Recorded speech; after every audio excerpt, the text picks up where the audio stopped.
Hey y'all, it's me. I was going through the old Falcon Vault and found a podcast my friend Jordan and I recorded like 6 years ago. I wanted to throw it up on here because we honestly had a really good time recording it, and I feel like you'd enjoy something a bit more long form from me. Now keep in mind, the audio is pretty rough. I mean, my audio now is pretty rough, but I hope to change that pretty soon. But since I recorded this, I've learned a lot about aviation history, so take this all with a grain of salt. I'd love to get Jordan on again when he's not doing spooky black projects out in Nevada. I'm not kidding, check these patches out, he's doing some gamer stuff. Anyway, I hope you enjoy the first and only episode of Airplane Circle Jerk Entertainment, also known as ACE.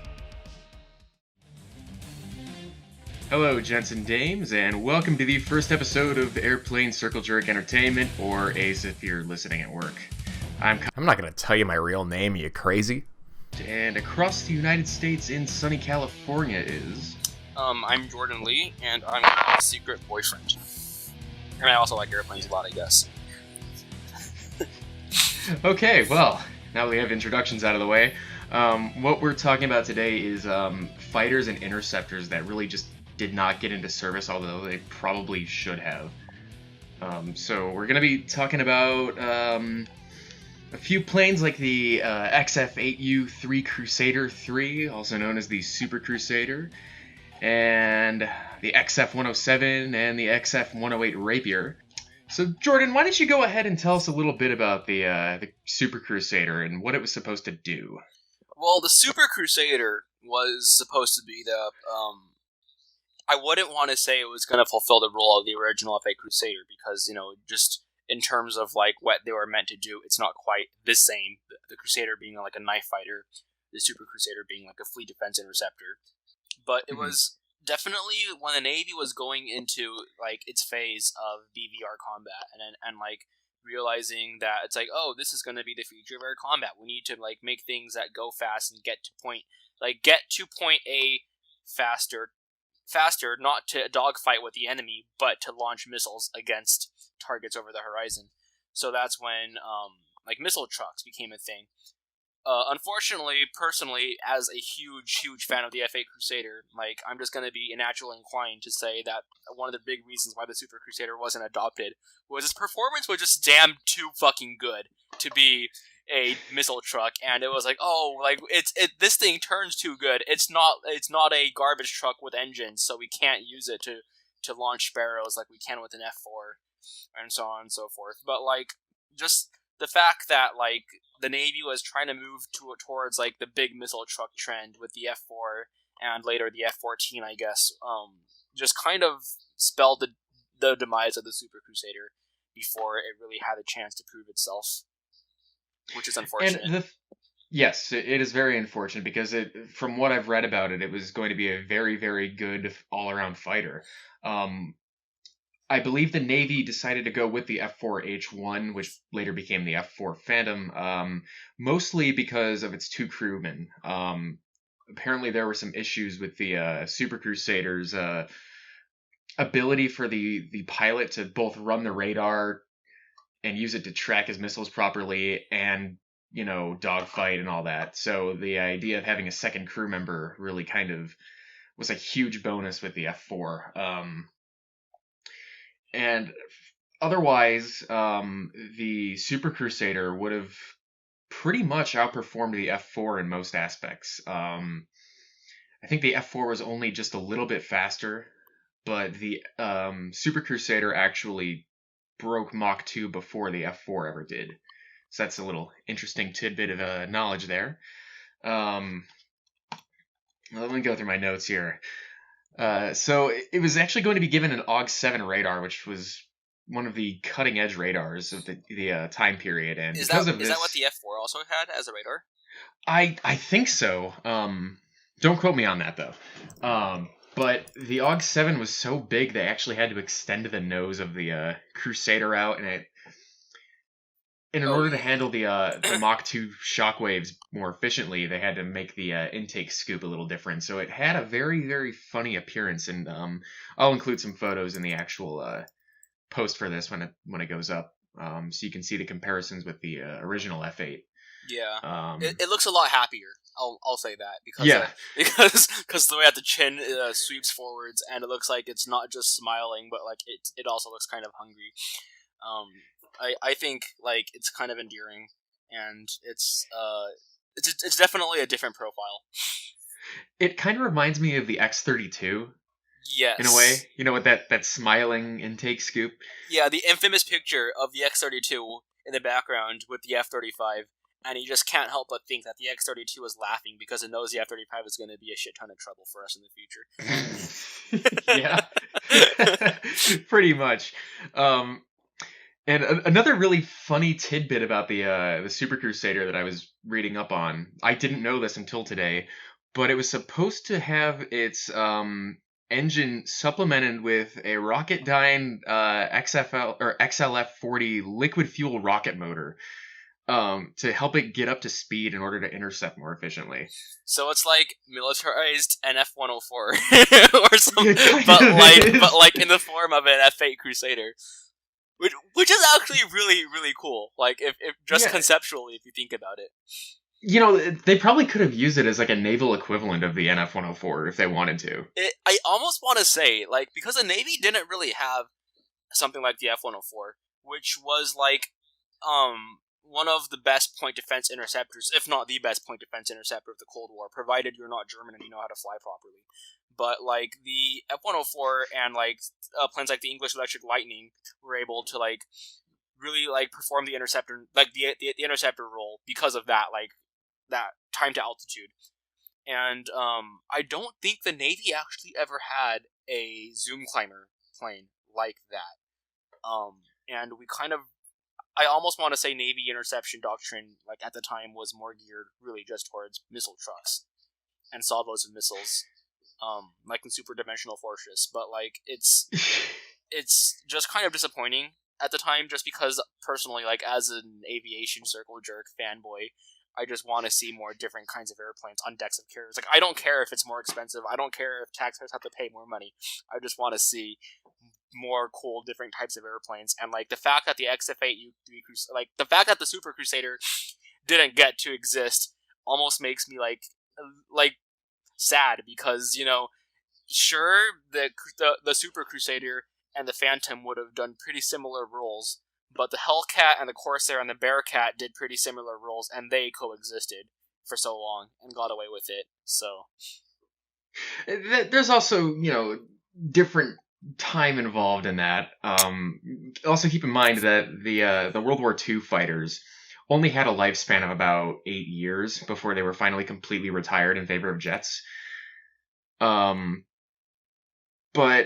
you know, I kind of want to think of a world, because the Super Crusader was directly like in competition with the F4. yes. So part of me wants to think of a world where it went into service instead of the F4, and it's just kind of interesting. Just imagine. I can tell you that we wouldn't have lost as many like jets over Vietnam. Well, here's something interesting about the Super Crusader, though. It didn't originally have a gun either. What? It didn't originally have guns either. Oh, really? They were planned to be put in, but the early variants would not have had the Mark IV cannons that the regular F8s did. Oh, wow. So the problems would have just been the same anyway, except for the fact that the Super Crusader would have been able to maneuver a lot better. But to be fair, like if you look at the number of like mega kills and so on and so forth, especially like if you look at like some memoirs of North Vietnamese Air Force pilots, NVA pilots were not told how to fight against Crusaders, and I believe the F-104. They were told they were given instructions on how to fight the F4, the A4, the 105, the 100, but they were never explicitly told how to fight the F8 and the 104, because these were just American planes that could outperform their MiGs in every way possible, with the exception of maybe the 21. But even 21 pilots weren't were discouraged from engaging Crusaders and starfighters. So if there weren't any Phantoms to speak of, for example, and everything was a Crusader or a Super Crusader, I think the air war in Vietnam would have taken some pretty interesting tolls. Not saying that we didn't already kind of kick lots of ass with what we had, but it would have just been even more interesting. But on the flip side of that, you could also argue that we would probably have even seen less aerial action because the North Vietnamese would just not want to engage anything that we had flying. In that case, the Super Crusader would have also had medium-range Sparrow missiles, which the regular F-8s did not have, and then it could just take long shots at the enemy as they retreated. So you may have still had the same numbers, just with less dogfighting involved. Yeah, I guess you're right, but like it's kind of also like because it also did use the same armament and missiles as the F4s did.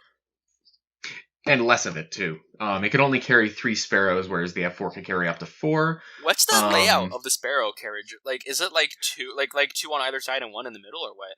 Yes. From my understanding, that's how it was supposed to do it. And it had 4 Sidewinder. I think it used the regular Crusader, 4 Sidewinder mount. The ones that, yeah. The ones that were apparently never used, according to our friend Bill, who was a pilot around that time. Dick Nelson, our friend Bill Birch, and another Crusader jockey named Dick Nelson, who wrote a book that we'll probably link to the thing in our description somewhere. He wrote a book about his experiences flying Crusaders over Vietnam, and in one of our conversations, he did mention that the ventral or the side mounts that the Crusaders used to mount 4 Sidewinders hampered the performance a lot, so pilots never liked to carry them. They opted to have the two missile mounts instead, because just like if you look at the size of those missile rails, it's a really big chunk of metal on the side of an airplane. So I'm not surprised that fighter jocks didn't like to have those things bolted on at all the time. And plus, Sidewinders of that era were really, really unreliable anyway. Yeah. So they were pretty much mostly dead weight, one could argue. Mm-hmm. Until they at least got the AIM-9B. Or, Ds, sorry. Yeah, the B was the really bad one. It didn't compute any lead. It would just hone in to any heat source without any deflection. But then later on, the AIM-9D was a slight improvement. But even then, it was just... When did we start getting those in Vietnam? Or did we ever get those in Vietnam? I think we had Ds by 1972 when we did linebacker. Oh, okay, cool. Yeah, so that would have played a positive role in shooting down MiGs, I think. Yeah. It says here... yeah, go on. Oh, go ahead. I was just going to say, and anybody, if we're quoting this wrong, please tell us, because we want to know. We want to learn, Yeah. Please just go ahead and this tell is us in the literally comments. just a circle jerk that, Kyle and me spouting, things off of airplanes that we enjoy because, that's just what we do for fun. If you're listening to this, you probably know just as much, if not more, than we do. It's true. So yeah, and if you want to be on this show, just give us a call and we'll make it happen. Oh yeah, totally. Because we're just this is just literally for fun, and we think it'd be cool to have some other people share some knowledge or share some experiences too. It says here that definitely. NASA pilots flying the Super Crusader harassed Navy Phantom IIs in mock dogfights until complaints from the Navy put an end to the harassment. So I guess it's pretty funny. Yeah. I mean, in Dick Nelson's book, flying, I should just find that book right now. But it's what's it called? Okay, I believe it was called The Contrail Chronicles. An American family's journey through war and peace. Anyway, there is a segment in that book that he talks about harassing Phantom pilots with his friends. The F-194, I believe, was the squadron that he flew with. Legendary Red Lightnings. Oh, cool. Yeah, and they were he talks about a lot of their experiences just mock dogfighting phantoms and whatnot because they believe they had the superior bird, and a lot of Crusader pilots apparently did still were adamant that their bird was better because they only had they had it was just themselves and their plane, as opposed to having a Rio in the back that you had to share your aircraft with. So they felt more right. like real fighter jocks as opposed to like, we're a team and you're my Rio and I have to rely on you to shoot things. Well, that isn't necessarily bad for some people because some people were actually, some people preferred to have a second pair of eyes. Yeah, no, it's definitely true. It all comes down to ego, and I think that's true for a lot of fighter pilots. Like I remember in that one episode of Dogfight, so they talked about flight suit attitude. And I don't remember that one. Yeah, flight suit attitude. I wish I could like tell you exactly what the quote was, but it was just like it's exactly what you're probably thinking it means. So it's something that's like a recurring theme among fighter pilots. Okay. Whether they're Luke Skywalker or Manfred von Richthofen or Pete Mitchell, so whether they're real or fictional. Yeah. Basically. Or Poe Dameron. Like it's just that kind of that kind of fighter pilot swagger that kind of has become a trope in every way, shape, and form that's been kind of accepted as fact. And it's probably based more in fact than anything else because real fighter pilots aren't doing anything to dispute this this stereotype at all. And around the same time that the Super Crusader was being toyed with by the Navy, the Air Force was holding its own competition in order to get their next tactical bomber for their Tactical Air Command.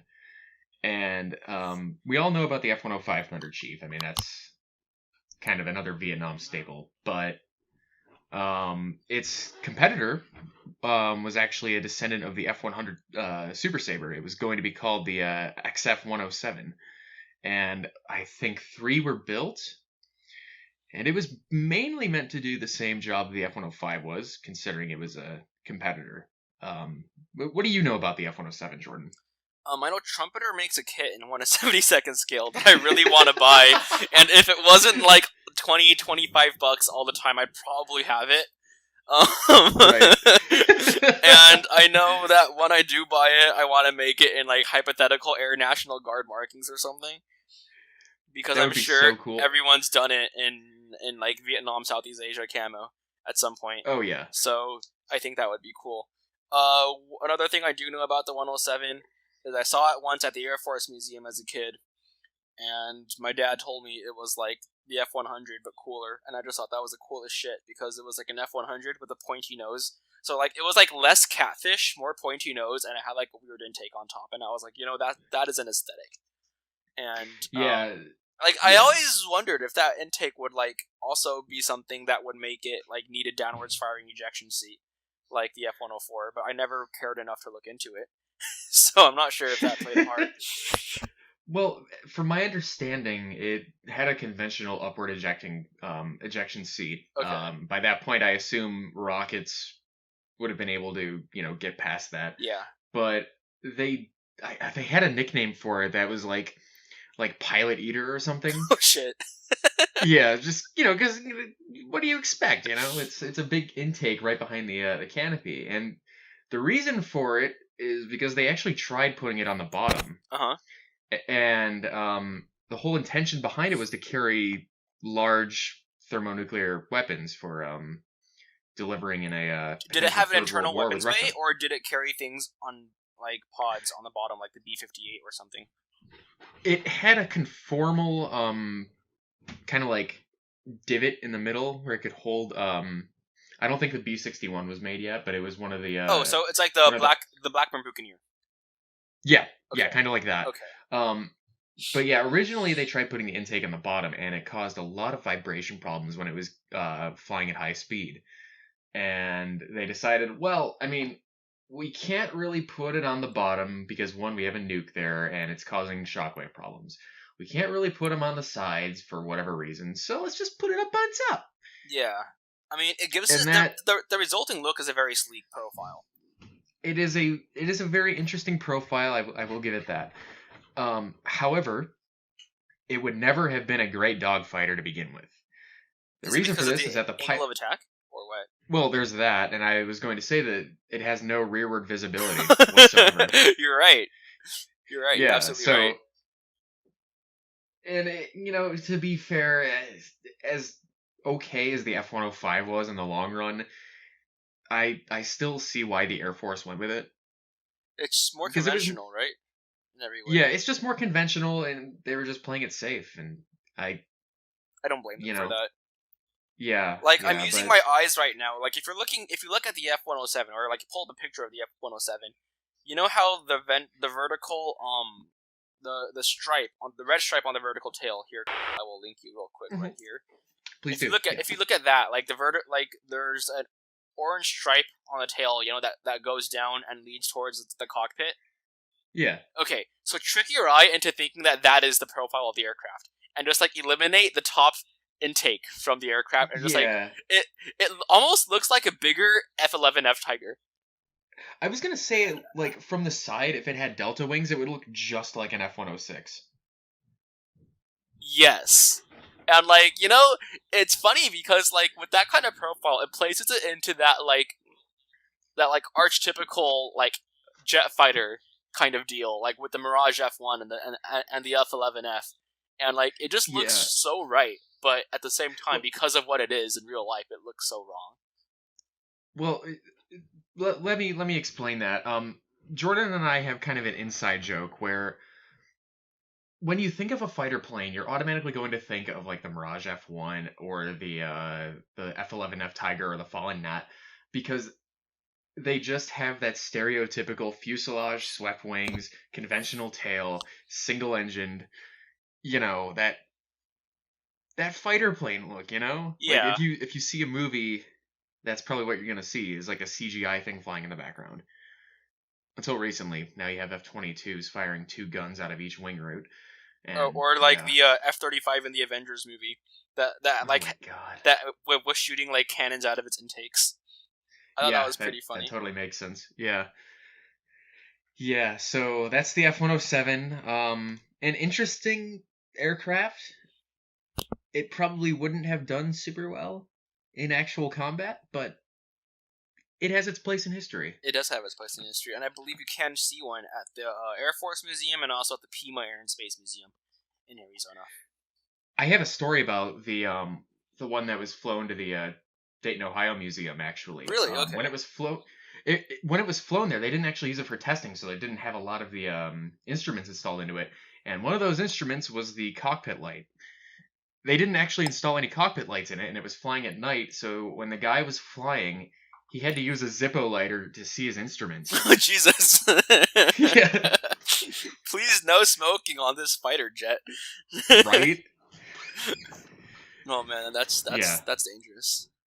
Yeah, just a little bit. But he made it, clearly. And unlike the Super Crusader, at least these ones weren't scrapped, and you can still see both of them. Yes, I believe one of them crashed, and it was just written off as a loss. I think that one might have been scrapped, but the other 2 are still in existence. Yes. Kind of like another, plane that we can see 2 of and happen to be in different sides of the world. That one plane that lost out to the F-22. Yeah, that one plane that was probably very technically better, and everybody knows about it, and it's cooler looking, and yeah. Yeah, and it was prominently featured in Macross Plus as the YF-21. If you compare the dimensions of the YF-21 on the Macross Wiki or the Hasegawa instruction guides, and if you compare the dimensions to the real world the YF-23, Soji Kawamori barely changed them. I believe the YF-21 is a meter wider and a meter shorter than the YF-23. So it's in terms of size, it's literally the exact same size, and he didn't bother changing it at all, like he did with the VF1 or the VFO. Yeah. So that's a very interesting point to make. Bit of trivia. Kyle, you should explain what we just made a joke about. Okay, so Jordan and I are fans of Macross Plus. And that's an anime OVA that was released in 1994 by Big West. And it's basically... Okay, imagine the FX competition from the early 90s, late 80s, early 90s with the YF-22 and YF-23. make them transform into robots, and then add in like a virtual idol, and that's basically it.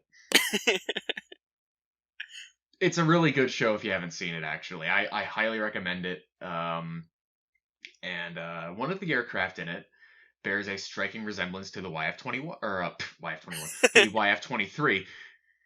And yeah, I know, I can't even tell the difference. And it's, a clear representation of it. The other one, which is supposed to be like the quote-unquote winner, F-22 look a lot, or stand-in, I guess, doesn't really look like the F-22. It looks more like I want to say it looks almost like an F-18 with forward swept wings and canards. Yeah, I could see that. It bears a striking resemblance to the Su-47, which came like 2 or 3 years later. Yes. But otherwise, yeah, it doesn't really have much of a real world equivalent. But yeah, that's Macross Plus. Go check it out. It was on Netflix for a while. Oh, was it? Oh, okay. It was. It was on Netflix cool. And it was on YouTube. I don't think it's there anymore, but Stars Media owns it now, so you can probably find it too. Yeah, it's definitely worth a watch. Interestingly enough, the aircraft are named YF-19 and YF-21. So, like, if you fit them into the chronological order of airplanes, like you have the real world F-18 Hornet, and then you have the YF-19, which I believe, what was it called, Excalibur? Yes. Okay, and they have the F-20 Tiger Shark, and then you conveniently have the YF-21, and you have the F-22 and 23. So, like, even like within the real world timeline of like how the Air Force naming convention of our aircraft, you can slip the 19 and the 21 in there, and it's pretty seamless. So that's also pretty amusing. I never realized that. Like it wouldn't make sense, in universe because it's like taking place in the future. But I don't know if that was intentional or not. But that's really funny. Yeah, isn't it? Yeah. And to this day, like there hasn't been a 19 or a 20. Well, there have the 19 exists in model kit form, but like there hasn't really been a real 19 or 21 in like something that we can complement our weeaboo anime airplanes with. So fun little trivia. Deep down, part of me wishes there were like an Aurora like mystery plane. Like the F-19 actually existed. The Frisbee of like Dreamland. Yeah, no, like part of me just thinks like they probably knew what they were doing when they were numbering the aircraft. I'm sure at one point there was a plan for a 19 that just never saw the light of day. Spoopy skeleton. Halloween. Yeah. This is our special Halloween episode. It's spooky because the YF-19 exists, but nobody knows about it. It's been flying secret missions over Kosovo and Iraq for decades. Yeah. The F-117 was shot down by the YF-19 because it was compromised. Ooh. Oh my god, you're like a truther. Bosnia was an inside job. Serbian anti-aircraft guns can't hit Lockheed Martin steel.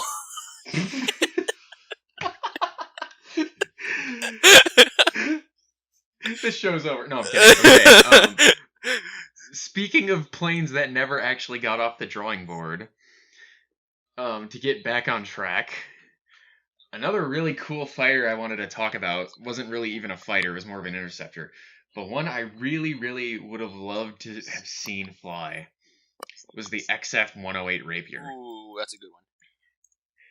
It would have been the ultimate interceptor in the United States Air Force inventory. It was basically like a scaled-down XB-70 Valkyrie. And it looks kind of RA-5 Vigilante-ish. Well, interesting story behind that, because the RA-5 was directly based on the XF-108. Oh, that's so cool. I did not know that. They basically took the fuselage from the XF-108 and then gave it a conventional swept wing, a regular bomb bay, because it was supposed to have a rotary bay for AIM-47 missiles. That is also really cool if you think about it. It's like F-22. It's like, the rotary bay in Stealth, the movie? It's like that, but real. Like, come on, guys. And this was like in the 50s. Like, guys. Yeah. it would have had the first pulse Doppler radar. It basically would have been like a super F-14 in use. That's dope. Like it would have taken off probably from U.S. bases in like Alaska to intercept bear bombers if the war ever went hot. But it had the precursor to the Phoenix missile, which was called the AIM-47, and that was directly it directly developed into the AIM-54 later on. Oh wow. Yeah, the Hughes and ASG-18 radar was very similar in function to the F-14's AUG-9, and the only reason it really died was because one, the XB-70 program was starting to go under, and the Soviets, I guess, doctrine was switching away from bombers and more to ballistic missiles. So there was less of a threat of bombers that would have had to be intercepted. So if you don't have anything to intercept, why waste the money on a super interceptor when you have like the F-106 Delta Dart already? That's true. Although I hear the F-106 Delta Dart, in terms of perform, like its time to intercept was still slower than the F-104. I didn't know that. Yeah, the F-104 has the lowest time to intercept of all the Century fighters. So it's kind of a cool tidbit, I guess. Well, it kind of needs a quick time to intercept because it didn't really have any long-range missiles. Yeah, it was until like much later, and it was only done by like what, the Taiwanese Air Force? Italians, I believe. The Taiwanese never used Sparrows on their 10. They might have. You know, I should know this, but I don't. Being of Taiwanese descent. Yeah, no, Jordan is like our Taiwanese Air Force F-104 expert. Yeah, but you could say. Speaking of F-104s and the XB-70, it's funny because, okay, this might be an off-color joke, but imagine what else would have crashed during that fateful picture shoot if the 108 was with them. Because I believe that photo shoot was just like a circle jerk of General Electric engines, right? So they had like a B-58 or some shit, and there were two, like the XB-70, the 104. So it's just kind of like imagine like what else could have possibly gone wrong if like the 104 or like if the 108 was also in that picture and like shit just like hit the fan. Like I want to say like everything would have probably exploded with the exception of maybe like the F5 and the T-38. But well, maybe not, because the F-108 was bigger and heavier, so it was probably less likely to be sucked in by vortices. I mean, it probably would have been like knocked around a bit, but it wouldn't have been like blown like a kite like the F-104. You know, it might have even been prevented, because if the 108 was operational, they would have flown it next to the XB-70 instead of the 104. Yeah. See, we could have had both.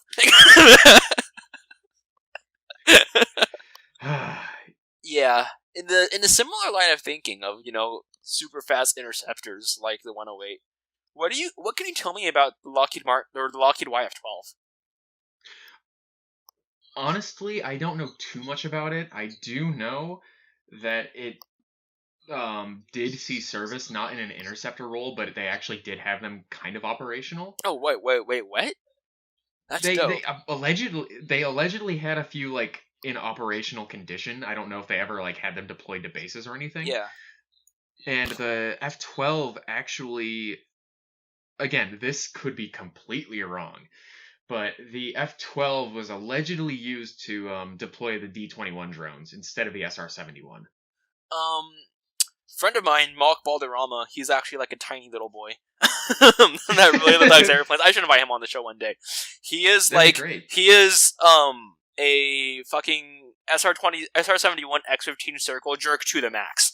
Like, he sends me pictures he draws of the X-15 of, like, literally every single X-15 ever built, and he has, like, the serial numbers next to all of them, and then I'm just like, God. Kid, like, get a life. But, like, you know, I'm just really impressed, because, like, he built a model of the D-21 once, and I was like, oh, cool, that's that one thing that the SR-71 carried on his back, and then he, like, kind of, like, snapped into Z and was like, excuse you, it's what the M21 carried on its back. So, yeah, I think that's what you were thinking of, the M21. Well, the M21, I believe, was built from the YF-12 airframes. Oh, okay, yeah, I wouldn't know like exactly converted. What was... Yeah, I don't know too much about the YF-12s. I think they did test AIM-47 missiles on them. Oh, that's dope. Which originally were going to go to the Rapier. Yeah.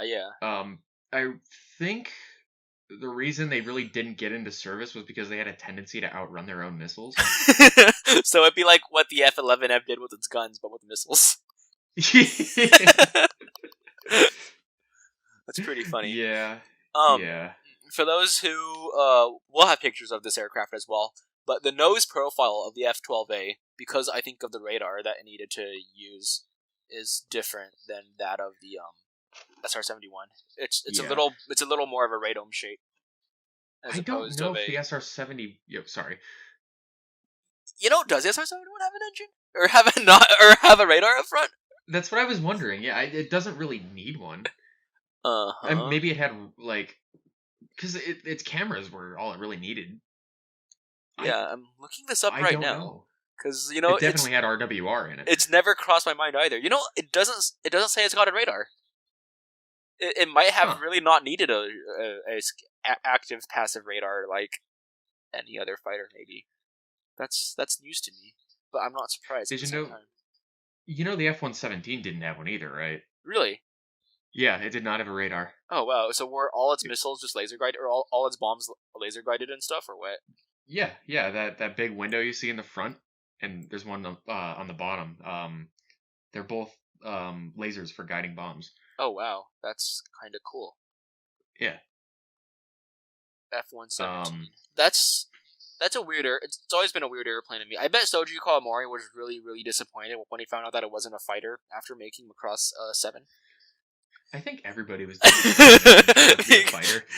Because he's like, I make the VF-17. Okay, yes. Sorry, folks. Going back to our Japanese animes here.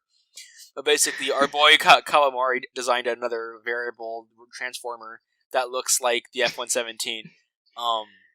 But it's like a total dogfighter. Like in terms of performance and like role it fulfills. It's basically an F-22.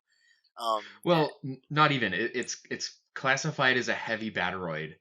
Oh, really? It's almost like a big fighter bomber. So it's like an F-111. Kind of, yeah. The 160 scale toy I have of it. Yes, I collect this stuff. Surprise. Is really, really big. Like you see the VF-17 in Macross and you don't think of it as being a really big thing, but it is much bigger than a VF-1. It is much bigger than, well, I think it's about the same size as a YF-19. Does a 171 and the 171 later Macross series share similar dimensions with the 17? Well, the 171 is like the Super Hornet equivalent of the VF-17. Okay, cool. Yeah. So they just added like better avionics to it, a bigger radar, and they just put missiles out on pylons instead of having an internal. Wait, it didn't even have an internal weapons bay except for the gun pod. It just had a lot of beam weapons. Yeah, but yeah, it was basically just like a frontline fighter upgrade of the regular 17. We're talking about fictional airplanes, by the way. Yeah. In case anybody is not following, we're talking about something that doesn't exist. Like it's real.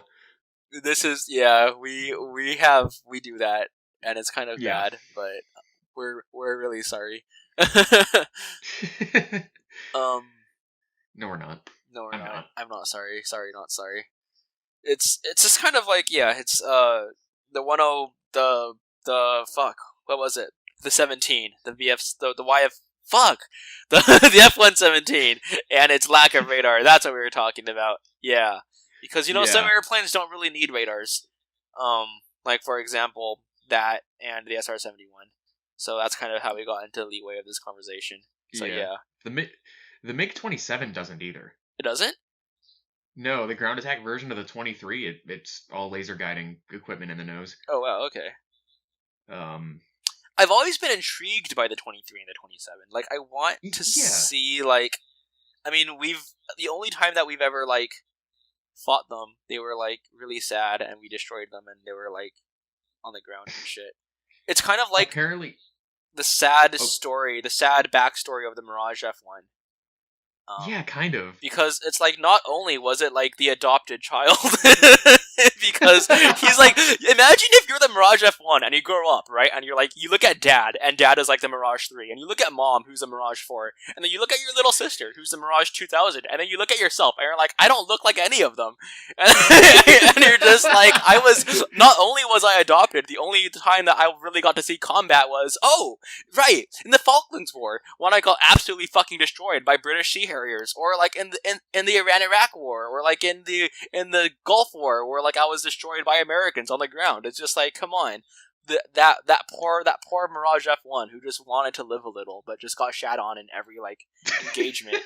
So in addition to being like actually adopted and like unloved, it was just like, poor. Are they still flying them? The French might be. I honestly want to find this out. I'm gonna look this up. We're talking about planes that apparently never flew. But now we're talking about the Mirage F1. Service. Yeah. Yeah, the Mirage F1 did go into service. It might as well not have. Oh my god. It is completely retired.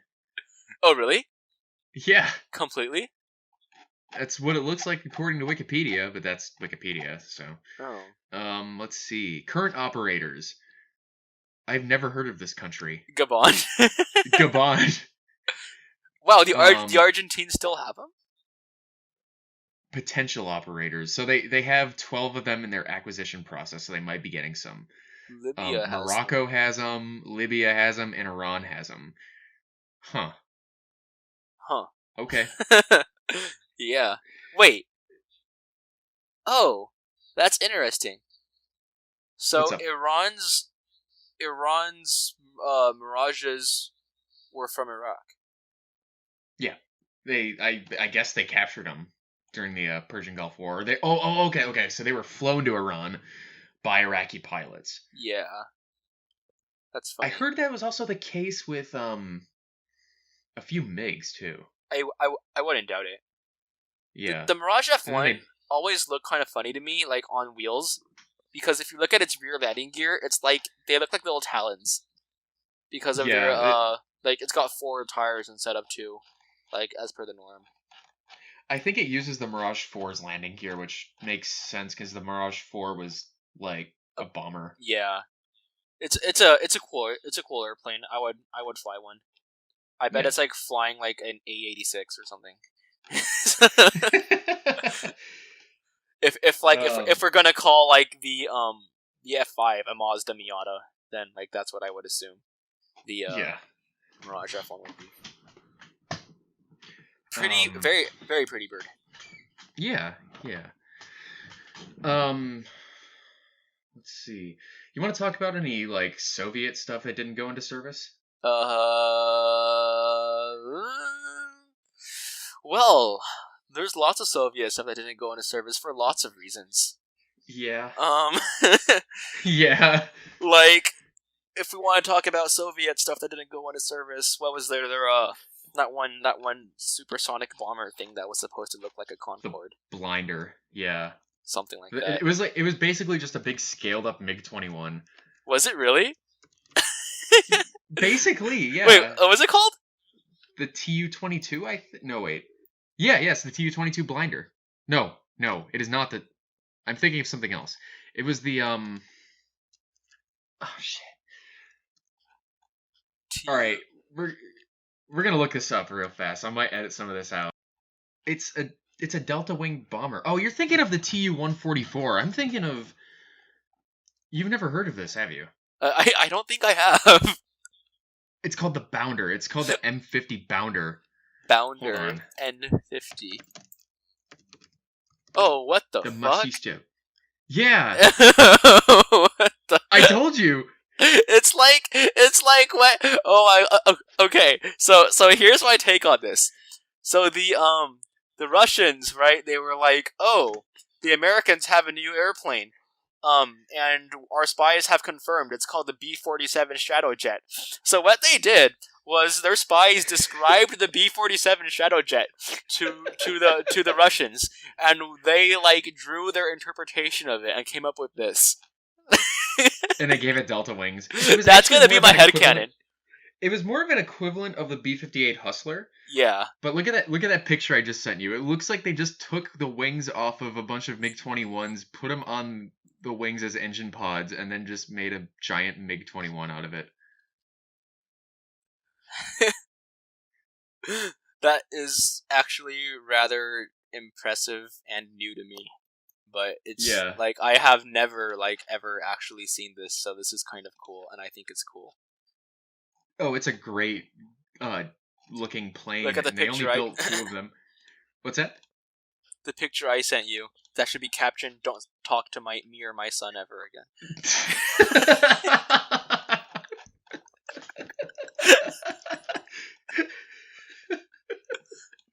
That'll be the title banner of this episode. You know, it almost looks like a stiletto, an X3. Oh my god, it does! It looks like it's like an X3 with like underslung engines. Yeah. It like somebody combined a 707 with an X3. Yeah, it's like someone's Kerbal space program, like project or something. It does. Like just like the wonky proportions, like the tail looks so off compared to like the front of the aircraft. It looks straight out of Kerbal, and and I bet it didn't get lift for shit. Like it. Look at the name of this kit I sent you. Is that the model of it? That is a model of it. That is a really early model of it that they probably made based on like really grainy black and white photos of it. Oh, dude, it's the Aurora kit. This is back then when we made Russian things, when we made Russian aircraft and models like scaled up from other. One of the dudes from my scale modeling from the Silicon Valley scale modelers and Fremont Hornets. His name is Mike McBurton, and told me stories about how when he was little and he went to like some air museum or like some Air Force installation or something, and like the security officers told his parents that he knew too much about like Russian aircraft, and they were really concerned that he was a communist because he was like going home and like scratch building like Russian planes that didn't have kits yet, like the MiG-19 or like Su-17 or some shit. So it's like back then, kids that would like want to have, you know, something like this would have to either deal with like what they have from grainy photos or use those grainy photos to like homebrew their own models of planes that we didn't want to make models of because capitalism is like, oh, it's not okay to profiteer off of like toys of communist weapons. So I think it's nice that we live in the day and age where I can walk into a hobby store and like pick up like a Hasegawa MiG-25. Not saying that I would want the Hasegawa MiG-25 Mother of God. That thing was guessed from pictures as well. But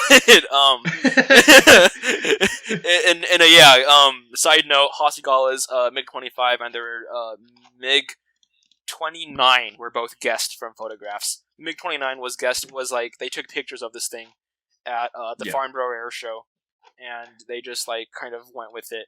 But like, yeah. Well, to be fair, Farnborough is actually a better source than a lot of the photos that came before it. Yeah. I believe the Airfix dudes also, when they made the model of the MiG-29 and the Sukhoi 27, they also got their references from the Farnborough show. The Farnborough show is basically like the Milan fashion show, but for like nerds.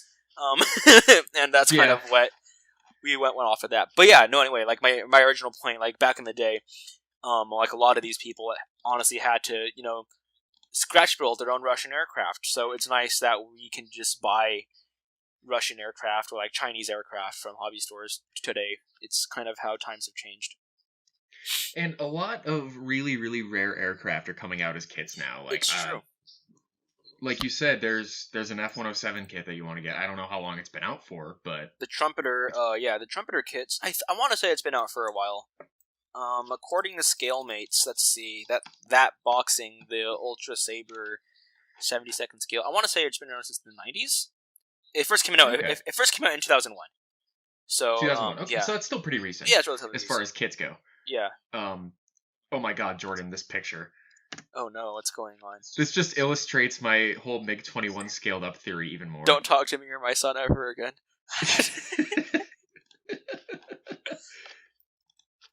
You know what's another cool plane? It's a little French job. Let me find the model in particular. Okay. I think it's made by a company called Mach 2. Oh, yes, it is. Shoot, what was it? Yeah, Mach 2 is a short-run company out of, I believe, France.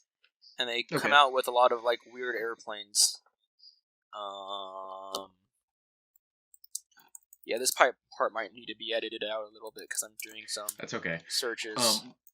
While you're doing that, I do want to add that Shoji Kawamori in his interview, or in an interview I'd read, said that he didn't like building kits because, there's one way to build them pretty much. Uh-huh.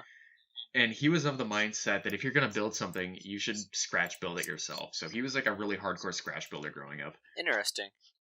Yeah. That's... Okay, I think I found it.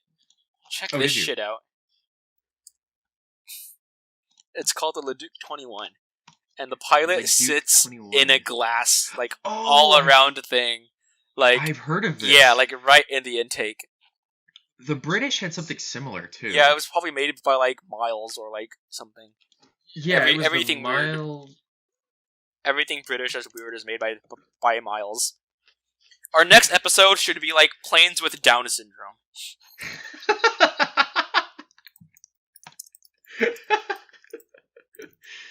Oh, boy. Like, the short Seamew would be one. Another famous British aircraft. Or not really. Hey, Jordan, I found what you're talking about, by the way. Ferry Gannet. What was it? No, it's called the Miles M52. Yeah, I knew it. It had to be fucking Miles. It looks a lot like the French thing. It does look like the Leduc 21. It looks like... You know what it looks like? It looks like the Bell X1. I was just going to say that. I was going to say, it's like somebody took the X1 and was like, how can we make this crazy and not conventional at all, but still make it look like an X1? Yeah. It's like, It's like, I don't even know how to describe these British things. Mistakes. Yeah, no, well, probably really useful, information that they were able to use to make new planes, but still. Yeah. They had another plane, an experimental one that was kind of based on like the layout of the Comet. Oh. It was called the Swallow. Yeah, it was the de Havilland DH-108. Uh-huh. And it almost broke the sound barrier before the X1, but it ended up crashing and it killed, I think, the son of the owner of the company. Oh, that's rather unfortunate. Yeah. It looks like stolen Nazi technology. Yeah. To say the least. Let's see when this thing was built. Oh, October 1945. Yeah, so it's most fucking definitely stolen Nazi technology. It's like, hey, what's that? We've been told it's called the Messerschmitt 163. It's like, oh, let's make it ourselves. Okay, and they came up with this thing and killed their dude, and unfortunately, things happened. Okay, so back to the whole fighters that never went into service thing. Back on topic. Have you ever heard of the Goblin? Yes, the McDonnell XF-85 that was supposed to be dropped out of B-36s and shit. Yeah. Yep. When I was a little kid, that was like my favorite fighter. I don't know why. It was just such a cool concept to me. Wait, okay, as a kid, did you have phases? Like, after watching 1941, I definitely had a P-40 phase. You're still in a P-40 phase. What are you talking I'm still in a P-40, you're right. And then for some reason, I had like a Jimmy Doolittle phase that I just really liked the B-25B.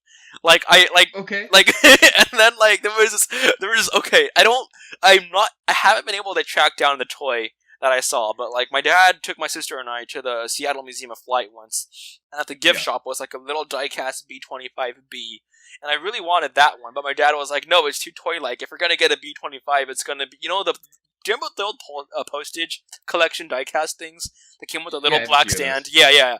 He wanted to get one of those, and the one that he wanted was a B-25J, and like, he ended up getting that one instead of my beloved B model, and I was just like, I was not a very happy kid that day. and it was really I sad. can imagine. I can imagine you were really salty. Yeah, about that. because it was like not only was it it had the gun turret on like the rear, the lower back instead of like right up here like on the dorsal area, and like everything it didn't have the stupid chin blisters, and everything was just perfect. Yeah. But no, he just had to get the stupid postal. What triggers me the most about those stupid postal collection models is no two planes were the same fucking scale. Oh yeah. Because they had to fit everything in the stupid boxes. So you have like a Fokker D7 that's like 6 inches wide, and then you have it sitting next to like a P-51 that's like 3 inches wide, and you're just like, why? Why do you exist? Speaking of B-25Bs, totally getting off topic again, but there is a model of the USS Hornet for the Doolittle raid. At the museum I volunteer at. It's the Eldred World War II Museum, and it is a 1/144 scale of the USS Hornet. That's cool. It is huge. It's like 6 feet long. I would have really liked that as a kid. I bet. All the B-25s on it, like you can tell the guy tried, but they're all B-25J kits. But he just took just listen. He just took the turret and moved it back, and didn't even fill in the hole where the turret in the front should be. I bet he didn't even shave off the little rear turret thing, so like it still has a prominent tail gunner position that's not flush. Ugh. You're so close. I thought they actually kept the tail gun position, just removed the guns for weight. No, they the turret, the tail gun design on the J and the B model are completely different. On the B model, it's completely flush with the tail cone, whereas on the J, I believe it pops up.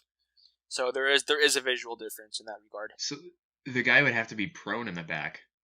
Yes, basically. I believe so. Wow. So how much did 1941 trigger you? The movie? Yeah. Oh, the movie didn't take itself seriously, so I think that was okay. Yeah, but they didn't get any of the B-25s right whatsoever. I believe they also used the P-40E instead. Oh, really? Yeah, the P-40 in the movie was an E model. That breaks my heart. used to not like any P-40 except for the B and the C. That used to be my thing. When I was playing Pacific Fighters on my PC, which was the IL-2 expansion, I always flew the P-40B in the defense of Pearl Harbor. Yeah, and like the E model would trigger me because it was so close yet so far, and I didn't even like the N model because like it had the weird like squared off rear window instead of like the nice like that I was used to. Yeah, that was weird. But like as I got older, I learned to deal with the other models of P-40s and be like, you know what? At least you're not a P-51. Because like if the P-51 was like a 21st century male, it would like wear like clothes from Supreme, it would have a snapback, it would wear socks with Nike Elite sandals, it would listen to Wiz Khalifa, it would go to raves on weekends with the P-47. but it had a brother, his name was P-51K, and he was a little bit more straight-laced. Yeah, and he also had a conjoined twin brother.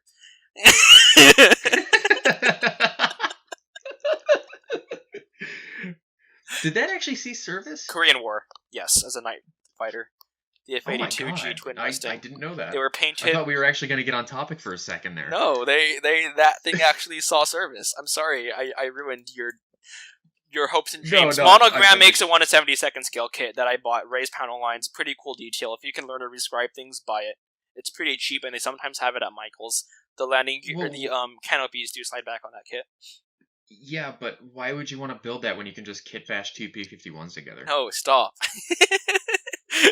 Although I have a friend who bought that kit and then built one P-51 out of it just to see what it would look like. And like he showed it to me once, and I was scratching my head over like which P-51 kit has such bad proportions. And then he realized, and he was like, Jordan, I was fucking with you. That's the Monogram twin Mustang. And then I was like, it doesn't even look like a P-51H. What the fuck? Because it's supposedly two 51Hs tied together, but I guess they're not even like straight P-51Hs. Like there's like some modifications made to that as well. Yeah, basically. But yeah, That's dude, what I've twin heard Mustangs. Anyway. Twin Mustangs are cool. They might as well have not seen. Did they get any kills? Yes, I believe they probably killed like yaks or some shit. Okay. I'm looking at the Wikipedia article, and I believe the operational. Did it even get any kills? It had to have gotten some kills. Maybe not. Yeah. Did you know the Navy had a night fighter this time? Yeah, I believe so. A jet powered one. The Night Warrior the Sky Knight A3D, right? Yeah. Yeah.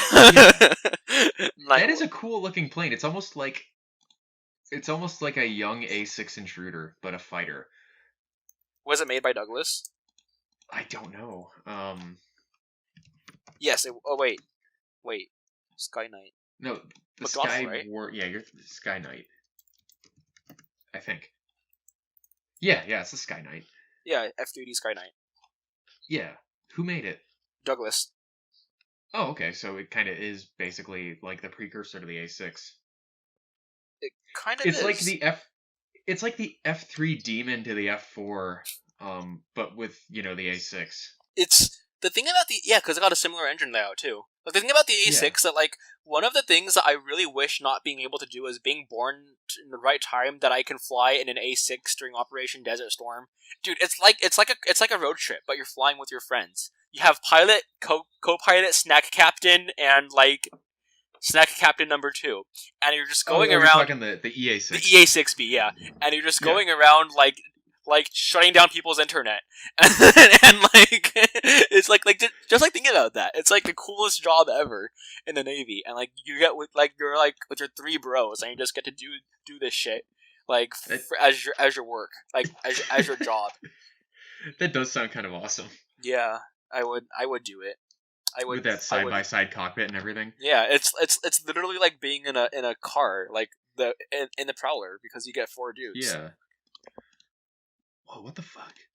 Are you looking at this picture of the Sky Knight carrying Sparrow once? Yes, I am. Okay. Yeah. Hive mind. Oh my god. You can tell Jordan and I are into the same things, so we're obviously gonna look at the same pictures. We're self-proclaimed brothers from other mothers, so it's funny. Basically, yeah.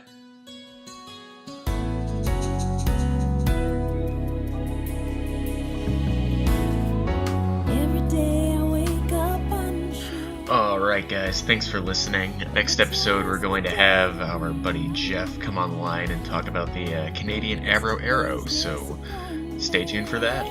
But they never actually recorded it. The end.